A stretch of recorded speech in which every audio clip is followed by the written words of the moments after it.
Alors mes chers amis, bonsoir. J'ai le bonheur de connaître le rabbin David Mimoun depuis longtemps.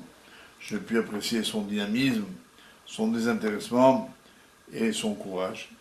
Et aujourd'hui, je suis heureux de pouvoir lui apporter mon soutien à l'occasion de ce gala nécessaire pour la construction, les travaux nécessaires à la mise en fonctionnement de l'école Pardes Ranam.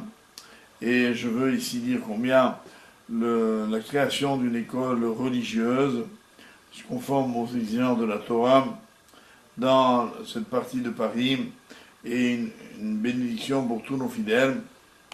Et je voudrais dire à ce sujet que ce que j'ai aimé dans la démarche du Rav Mimoun, c'est qu'il fait tout avec amitié, respect de tout ce qui existe par ailleurs, dans un esprit de shalom, dans un esprit de convivialité, et pour le bonheur de chacun d'entre nous, et pour la grandeur de la Torah.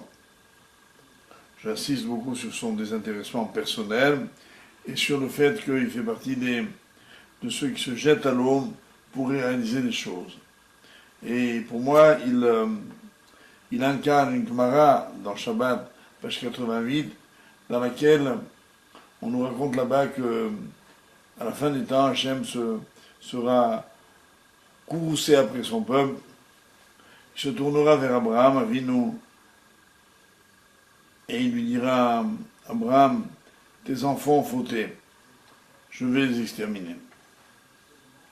Abraham dit, si telle est ta volonté, exécute-la. Il se tournera vers Yaakov, tiendra le même discours, obtiendra la même réponse. Si telle est ta volonté, fais-le. Et puis il se tournera vers Yitzhak Avinu.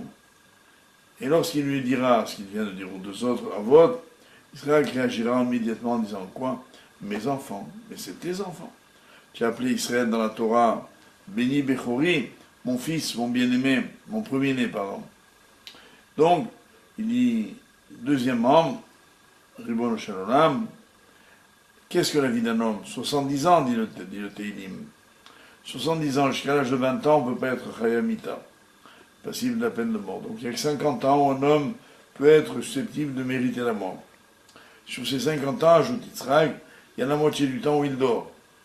Donc il reste que 25 ans où il peut faire des avérotes.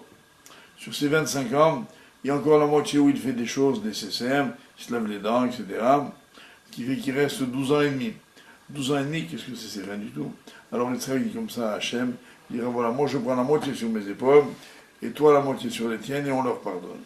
Et on dit que Akadosh Baruch Hu acceptera la tefila de Yitzhak, et il pardonnera au Béné Israël à la fin des temps. Et voilà pourquoi dans le Passouk on dit Avinu Ata en parlant de Yitzhak.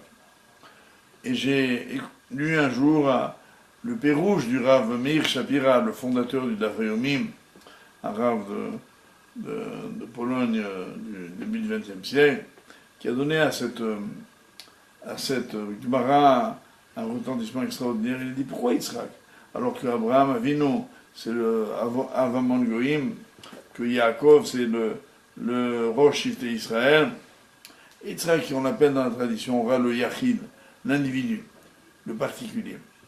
Et il dit comme ça, il dit parce que vers la fin des temps, qui sauvera le clan d'Israël? C'est des Yechidim, c'est-à-dire des hommes seuls, qui n'ont pas de structure derrière eux, qui n'ont pas de fonds, de moyens.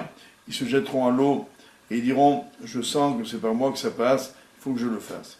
Alors je voudrais dire qu'à mes yeux, Rav David Mimoun, il est comme Yitzhak Avinu, un de ceux qui a pris sur ses épaules de sauver une partie du peuple juif. Voilà pourquoi il mérite à la fois notre admiration, notre soutien. Et merci à tous ici de l'aider ce soir généreusement. Tiskou la mitzvot.